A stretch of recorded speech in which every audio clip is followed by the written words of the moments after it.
Hey, this is Nate, the creator of Overclocked. I'm going to do a quick scene breakdown for you guys here. This is Overclocked episode 3, towards the third act finale.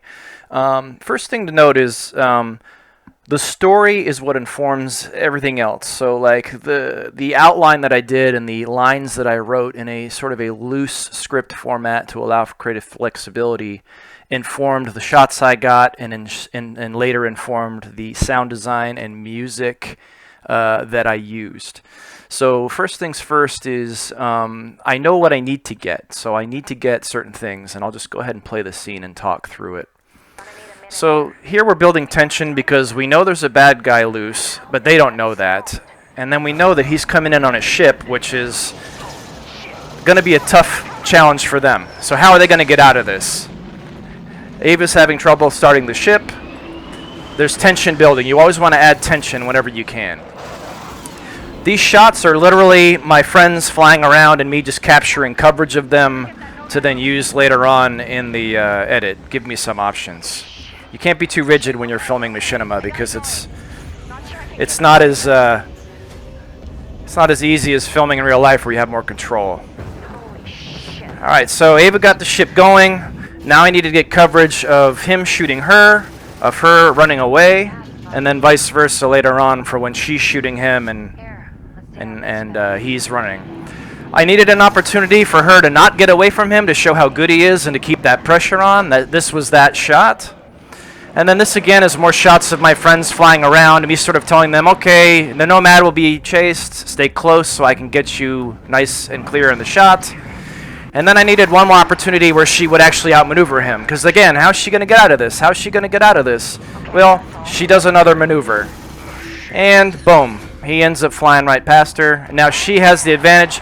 This was just an example of me getting footage of them flying around and then me telling them to trade positions, where I had the Nomad take the tail position on the bad guy, and it just happened to work out for the edit, which is what I needed. Now I have more coverage of him chasing her and him not being able to get away from her. This was a breathing room shot, so it's not all close-ups. And this is her getting, again, we're building more tension for him now. How's she going to get rid of this guy? And then all sound design, most of this is sound that I layered in that's not from the game. And this shot we did like 5 times to try to get the right explosion. And that's just her showing some personality, but don't give it to her that easy. Her ship's now screwed because it's special. So now how's she going to get out of this? We leave her. More tension, more tension. What's happened? It's quiet now. We had all that noise and now it's quiet. How the hell did she get out of that? Is she dead? What happened? And then you surprise them right here. Boom. Should make you jump a little bit.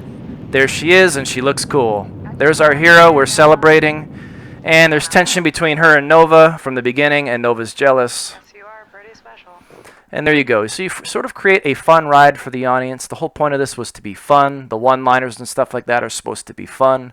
And at the end of the day, you had a character that was in over her head, managed to get out of it, and she thinks killed the bad guy, and then we think she's dead or something went wrong, and then she's out of it. We don't necessarily have to know how she got out of it. We just know that she's good enough to find her way out of a ship that's malfunctioning, and that says a lot about her without saying a lot about her. Film is always about visuals over talking. I think a lot of stuff today is overly expository. We need to get back more to showing and not telling, and using all the things that a film has, like sound and music and angles and lighting, to put that subcontext into the audience's minds and hearts instead of telling them everything all the time. To me, that's sort of what I was going for with this series, and thanks for watching.